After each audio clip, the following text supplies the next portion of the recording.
नमस्कार दोस्तों, मैं पंकज सर स्वागत करता हूं आपका आपके चैनल सीखने की दुनिया में। आज हम कक्षा 12 जीव विज्ञान का फर्स्ट अध्याय पुष्पी पादपों में लैंगिक जनन के बारे में चर्चा करने वाले हैं। ये हमारा लेक्चर वाइज वीडियो होने वाला है और ये इसका फर्स्ट लेक्चर है, यानी कि इसके बाद हम सेकेंड और थर्ड लेक्चर ऐसे लाएंगे और इस चैप्टर को पूरा कंप्लीट करेंगे। तो चलिए इस चैप्टर को स्टार्ट करते हैं। पुष्पी पादपों में लैंगिक जनन पढ़ने से पहले सबसे पहले आप ये जानते होंगे जनन क्या है और जनन के कितने प्रकार हैं। तो जनन क्या होता है? किसी जीवधारी द्वारा अपने ही समान लक्षण वाले जीव को उत्पन्न करना जनन कहलाता है। जैसे एक मनुष्य हो गया या कोई भी जीव हो गया, कोई पादप हो गया, उसके एक पादप के माध्यम से या एक से अधिक पादप, दो पादप के माध्यम से या इनका उपयोग करके हम किसी नए पादप या नए जीव का निर्माण कर रहे हैं, वो प्रक्रिया कौन सी है? जनन। तो आप समझ गए होंगे किसी जीवधारी द्वारा एक अपने ही समान लक्षण वाले जीव को उत्पन्न करना जनन कहलाता है। अब जनन दो प्रकार के होते हैं। पहला होता है लैंगिक जनन और दूसरा होता है अलैंगिक जनन। दूसरा अलैंगिक जनन। अब लैंगिक जनन को इंग्लिश में कहते हैं सेक्सुअल रिप्रोडक्शन और अलैंगिक जनन को अंग्रेजी में कहते हैं असेक्सुअल रिप्रोडक्शन।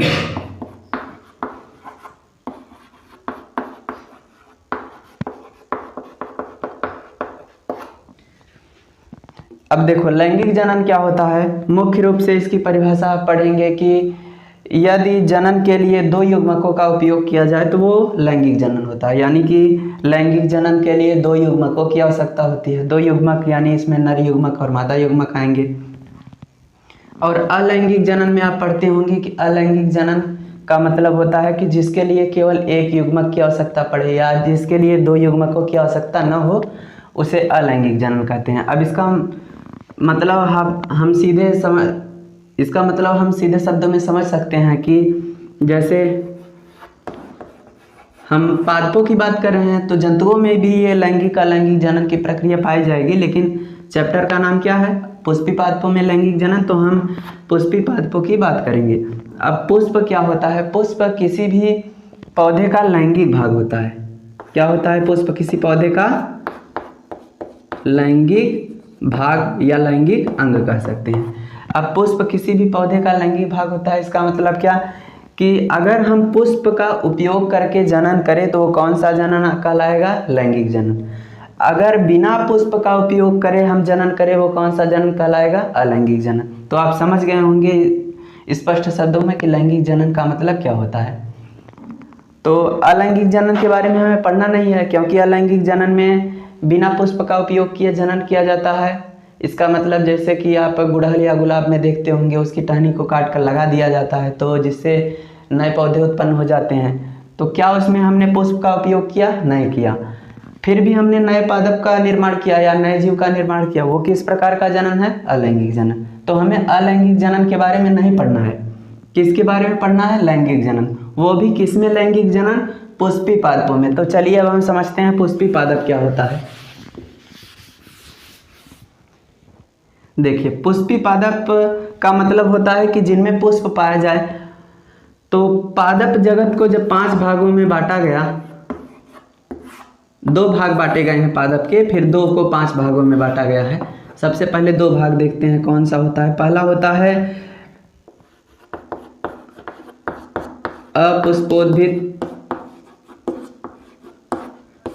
अपुष्पोद्भिद, दूसरा होता है पुष्पोद्भिद। अब अपुष्पोद्भिद को इंग्लिश में कहते हैं क्रिप्टोगेमी। इसे क्या कहते हैं? क्रिप्टोगेमी। और पुष्पोद्भिद को इंग्लिश में कहते हैं फेनरोगेमी।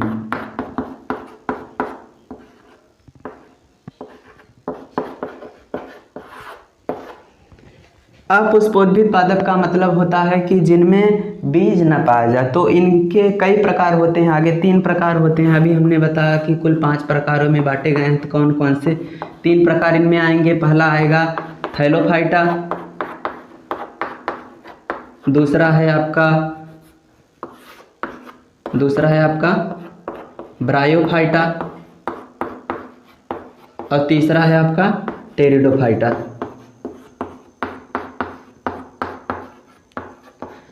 तो ये तीनों पादप जो होते हैं थैलोफाइटा, ब्रायोफाइटा और टेरिडोफाइटा किसके प्रकार हैं? अपुष्पोद्भिद के। और अपुष्पोद्भिद ऐसा पादप होता है जिनमें बीज नहीं पाए जाते। जब इनमें बीज नहीं पाए जाते तो हमें इनमें लैंगिक जनन नहीं पढ़ना है। इनमें पुष्प भी नहीं पाए जाते हैं, बीज नहीं पाया जाता, पुष्प भी नहीं पाया जाता, तो इनमें हमें लैंगिक जनन नहीं पढ़ना है। अब पुष्पोद्भिद के दो प्रकार देखते हैं कौन से हैं। पुष्पोद्भिद का एक प्रकार है अनावृतबीजी, जिसे इंग्लिश में कहते हैं जिम्नोस्पर्म। और दूसरा प्रकार होता है आवृतबीजी।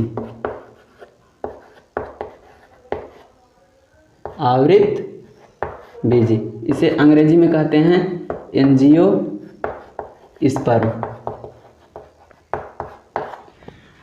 अनावृत बीजी का मतलब होता है, अब ये दोनों अनावृत बीजी या आवृत बीजी दोनों ही किसके प्रकार हैं? पुष्पोद्भिद के, यानी फेनरोगेमी के।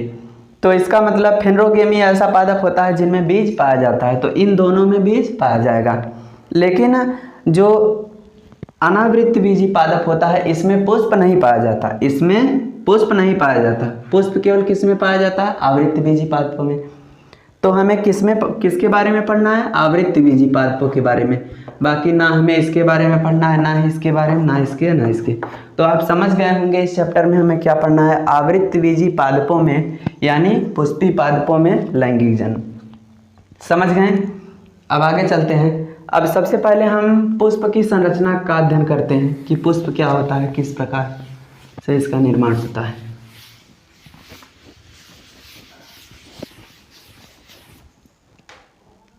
तो चलिए देखिए पुष्प क्या होता है।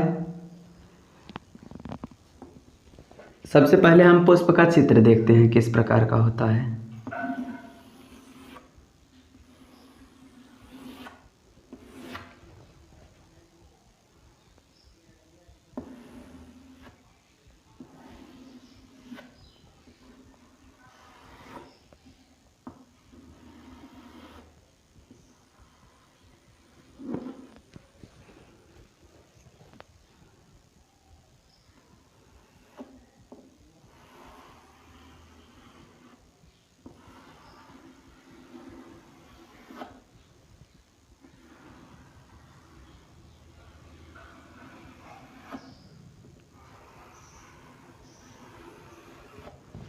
पुष्प में आप ऐसे कुछ पंखुड़ियाँ देखते होंगे, रंग बिरंगी पंखुड़ियाँ, ये उसी का चित्र है। और इसके नीचे आप यहाँ कुछ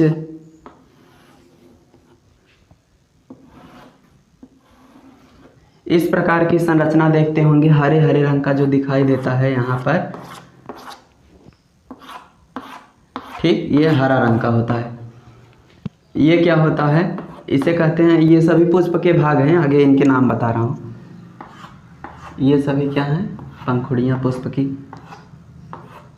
चलिए, इनमें कुछ और भी भाग पाए जाते हैं, जैसे यहाँ से एक संरचना निकली रहेगी,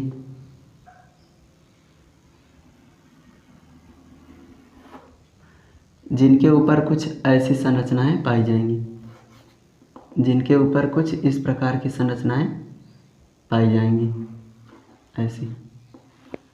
और एक दो और बना देते हैं हम यहाँ।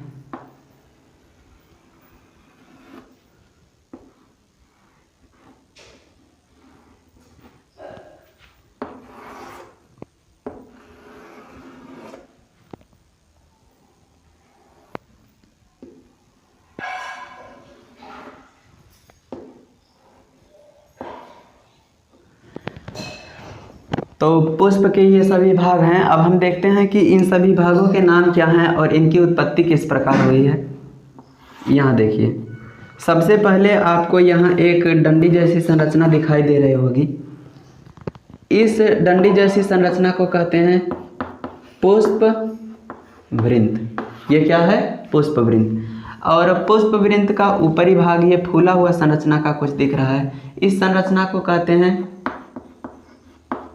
पुष्पासन। क्या कहते हैं? पुष्पासन। अब आसन का मतलब क्या होता है? आसन का मतलब होता है गद्दी, यानी जिस पर बैठा जाए। तो पुष्प जिसके ऊपर टिका हुआ है या बैठा हुआ है उसे क्या कहेंगे? पुष्पासन। समझ गए होंगे आप। चलिए अब हम देखते हैं ये कहाँ से आता है, पुष्प किस प्रकार निर्मित होता है। तो सबसे पहले जैसे कोई वृक्ष है, वृक्ष की कोई शाखा है, तो शाखा में एक प्रारंभ में जब पुष्प का निर्माण हो रहा होगा तो उस समय शाखा में एक उभार आएगा। शाखा मतलब पतली टहनी में, जो शाखाओं की पतली टहनियाँ होती हैं उनमें उभार जैसी संरचना आएगी कुछ इस प्रकार से, यानी कि मुकुल या बड निकलेंगे कह सकते हैं। इसे हम क्या कहेंगे? इसे कहेंगे पुष्पीय कलिका। क्या कहेंगे? पुष्पीय कलिका, यानी कि इंग्लिश में क्या कहेंगे? फ्लोरल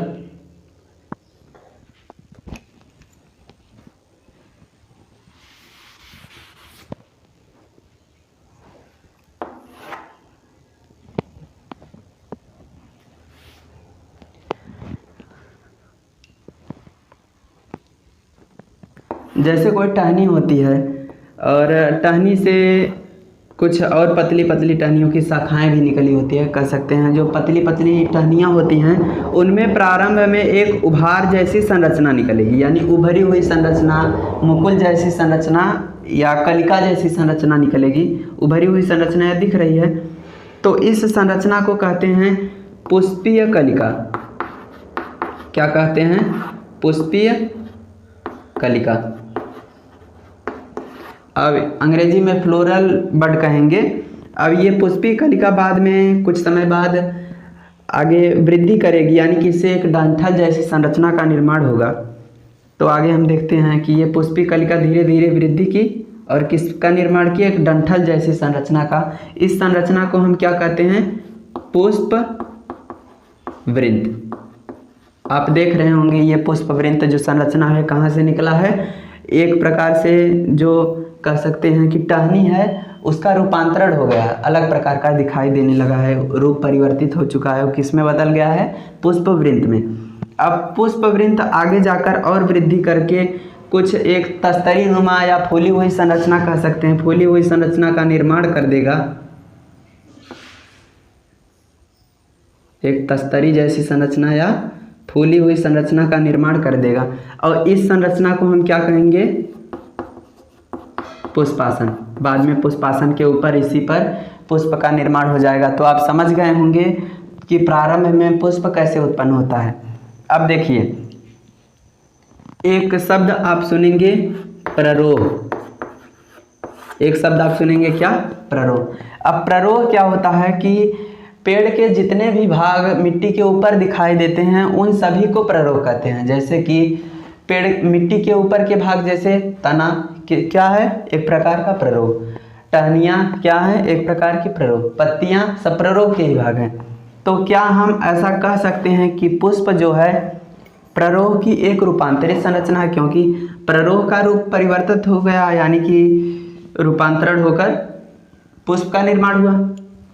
तो पहला पॉइंट हमारा यही है कि पुष्प क्या है? प्ररोह की एक रूपांतरित संरचना।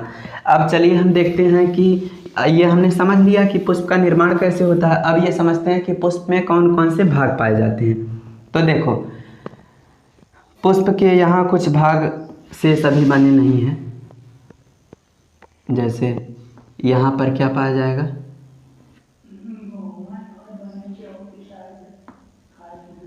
यहाँ पर पाया जाएगा बीजांड।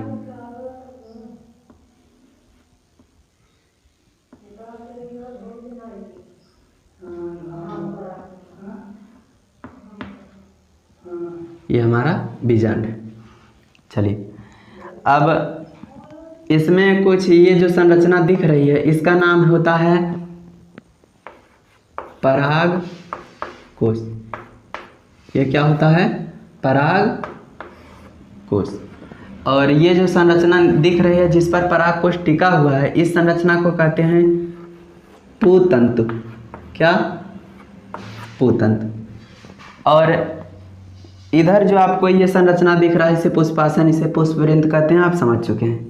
ये जो संरचना दिख रहा है, जो अगर आप पुष्प में देखेंगे तो पुष्प के नीचे हरे रंग का भाग दिखाई देगा, वही है ये। इसे कहते हैं बाह्य दल। इसका नाम क्या है? बाह्य दल। और ये जो पुष्प की पंखुड़ियाँ होती हैं जो रंग बिरंगे रंग की दिखाई देती हैं, इसका नाम होता है दल। इसका नाम क्या होता है? दल। और यहाँ जो आपको भाग दिखाई दे रहा है इसे कहते हैं वर्तिकाग्र,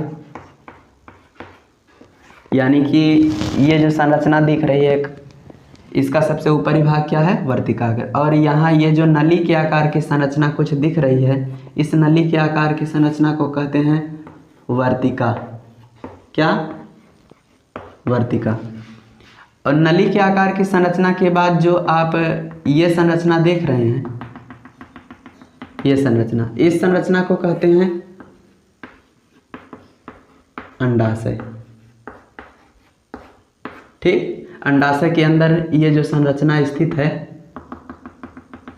ये संरचना, इस संरचना को कहते हैं बीजांड। तो आप समझ गए होंगे कि पुष्प में कौन कौन से भाग होते हैं, क्या पाए जाते हैं पुष्प में। अब हम समझते हैं कि इन सभी के कार्य क्या हैं और पुष्प के मुख्य भाग, इनमें से मुख्य भाग कौन होते हैं। तो चलिए देखिए, यहाँ जो आप एक संरचना देख रहे होंगे, ये दोनों संरचनाएं परागकोश और पुंतंतु, ये दोनों संरचनाएं मिलकर किसका निर्माण करती हैं? पुंकेसर का। किसका? पुंकेसर का। यानी कि हम कह सकते हैं परागकोश और पुंतंतु को सम्मिलित रूप से क्या कहेंगे? पुंकेसर। ठीक, पुंकेसर क्या होता है? पुष्प का नर जनन अंग होता है, यानी कि पुष्प का नर वाला भाग पुंकेसर। अब हम देख लेते हैं पुष्प का मादा वाला भाग कौन सा होता है। तो ये जो वर्तिकाग्र है और वर्तिका है और ये अंडाशय है, ये इन तीनों को सम्मिलित रूप से क्या कहते हैं? इन तीनों को सम्मिलित रूप से कहते हैं स्त्री केसर। क्या कहते हैं? स्त्री केसर। स्त्री केसर क्या होता है कि ये मादा जनन भाग होता है। जैसे पुंकेसर पुष्प का नर जनन भाग होता है, वैसे स्त्री केसर पुष्प का मादा जनन भाग होता है। अब हम देखते हैं कि ये दोनों तो मुख्य इसके भाग हो गए, एक मुख्य नर जनन अंग और मादा जनन अंग। अब हम ये बाह्य दल देखते हैं कि ये क्या है। ये और दल, ये दोनों क्या हैं? सहायक अंग। ये दोनों क्या हैं? सहायक अंग। तो आप समझ गए होंगे कि पुष्प में मुख्य जननांग कौन कौन से होते हैं? दो मुख्य जननांग होते हैं, पुंकेसर और स्त्री केसर। सहायक जननांग कौन होते हैं? बाह्य दल और दल। अब इनको जैसे ऐसे दिया रहेगा, पुष्प के 4 मुख्य भाग होते हैं। कौन कौन से? दल, बाह्य दलपुंज, बाह्य दलपुंज, और इसके सामने क्या लिखेंगे? दलपुंज। इसके सामने पुंकेसर के सामने पुमंग, और स्त्री केसर के सामने क्या लिखेंगे? इधर हम स्त्री केसर के आगे जायांग, पुमंग और जायांग। तो हम देखते हैं ये चारों क्या है। पुष्प के वास्तव में ये चारों मुख्य भाग हैं। अब ये चारों क्या हैं? जैसे क्या पुष्प में केवल एक दल पाया जाएगा? नहीं, कई दल पाए जाएंगे। तो जितने भी दल पाए, बाह्य, चाहे दल की बात करें या बाह्य दल की, क्या पुष्प में केवल एक बाह्य दल पाया जाएगा? नहीं, कई बाह्य दल पाए जाएंगे। तो सभी को सम्मिलित रूप से, जितने भी बाह्य दल होंगे सबको सम्मिलित रूप से क्या कहेंगे? बाह्य दल पुंज। पुंज का मतलब ही क्या होता है? समूह। वैसे पुष्प में एक से अधिक दल पाए जाएंगे तो सभी दलों को मिलाकर क्या कहेंगे? दलपुंज। पुंज का मतलब समूह। वैसे पुष्प में एक से अधिक पुंकेसर पाए जाएंगे। आप देख रहे हैं यहाँ इसमें 3 पुंकेसर का चित्र छपा हुआ है। तो इन सभी को सम्मिलित रूप से क्या कहेंगे? पुमंग। और ठीक वैसे ही पुष्प में एक से अधिक स्त्री केसर भी पाए जा सकते हैं।